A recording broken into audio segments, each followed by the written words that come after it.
both. And I weighed about 6 when it came out. And it was really cute because it looks like me, so it was really, it's an amazing thing. Yeah, I'm hoping it's going to stabilize me somehow. When Roland was born, he gave up booze. And he lost all of the weight.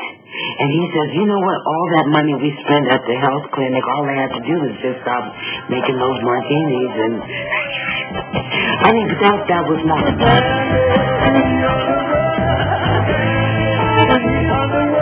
The birth of baby Roland Bolan gave Marc a new lease of life and rekindled his enthusiasm for music. 1976 saw the release of the futuristic Dragon album and Dandy in the Underworld the following year. The days of T-Rex City were long gone.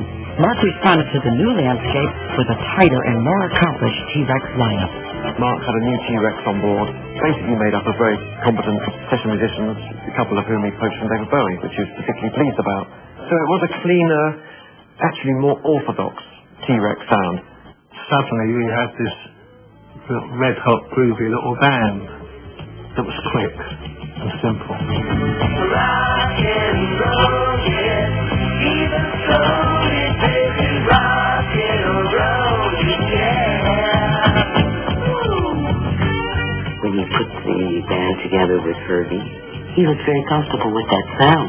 And what he liked was that they liked music. They liked playing music. They liked creating and finding new sounds. Sometimes, after he got the groove and showed us what to do, he'd go in the box as the producer and sit and listen. He'd press the button and say, hole in one. That meant keep that tape. And the engineer might say, oh, shall we do a safety master? He'd say, I'm the master. Yeah, he's all right.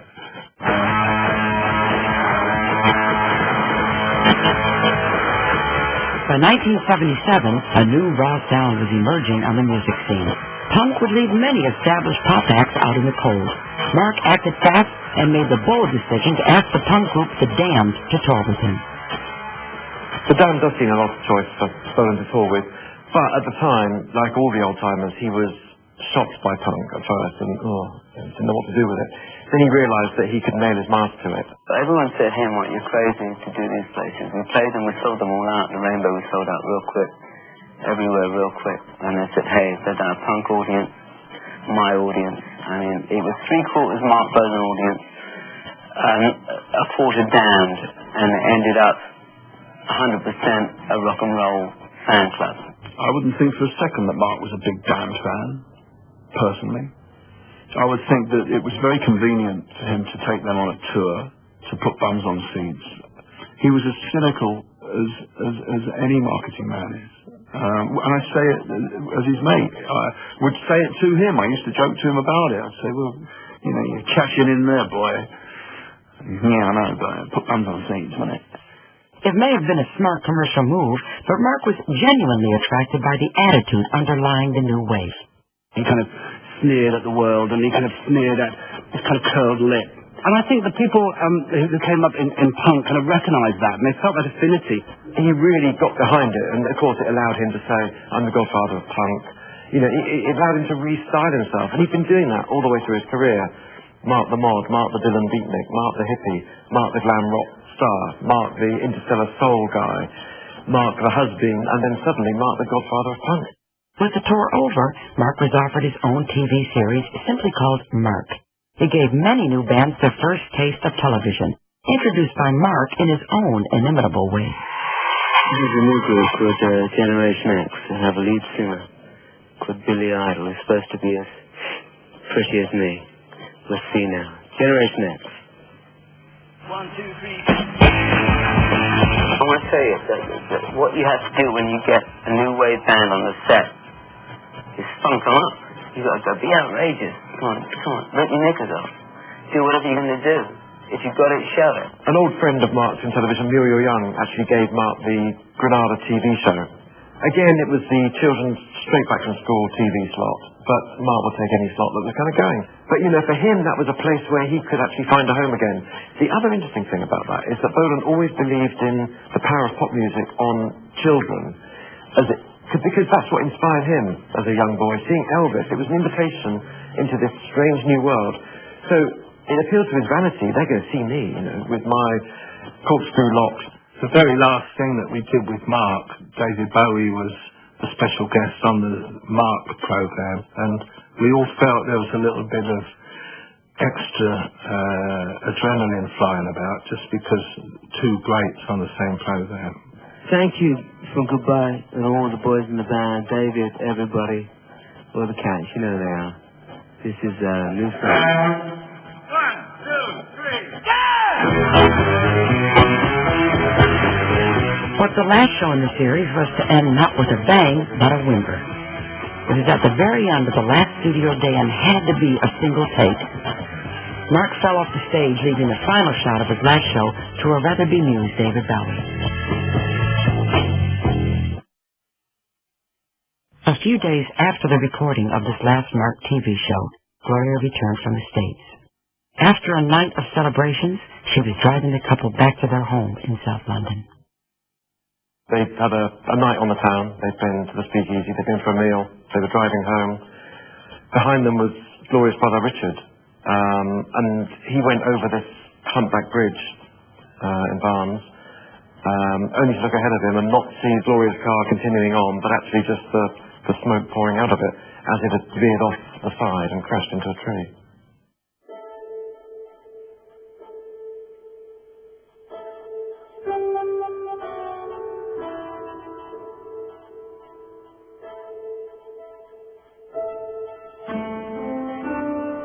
I went to the tree and already people had started putting little mementos of Mark by the tree.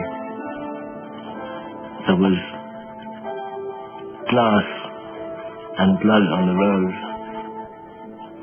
and I picked some of that up. There was no one else there at this point in time. And then it was just the tree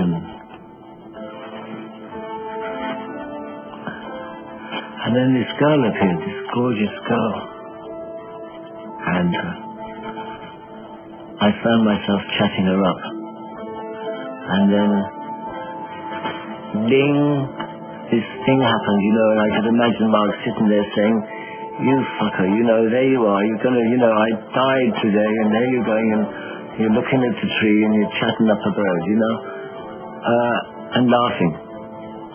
And then it was all right, and it was all right. And one realized that one had lost the physical continuity of a friend, but it doesn't mean you actually have to lose them, It's very sad, but I like where he is now. He is very helpful to me.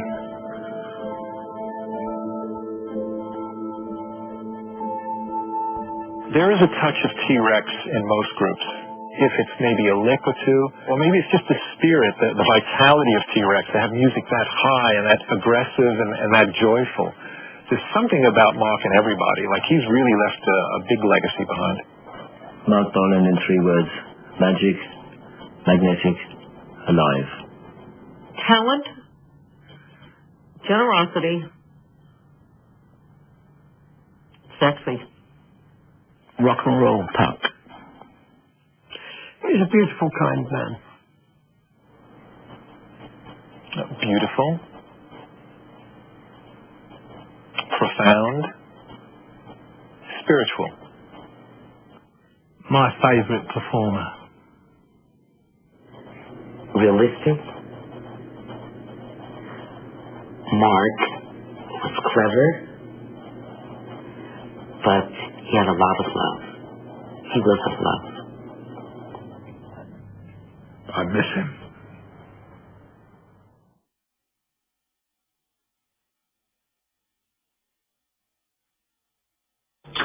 Never easy to, never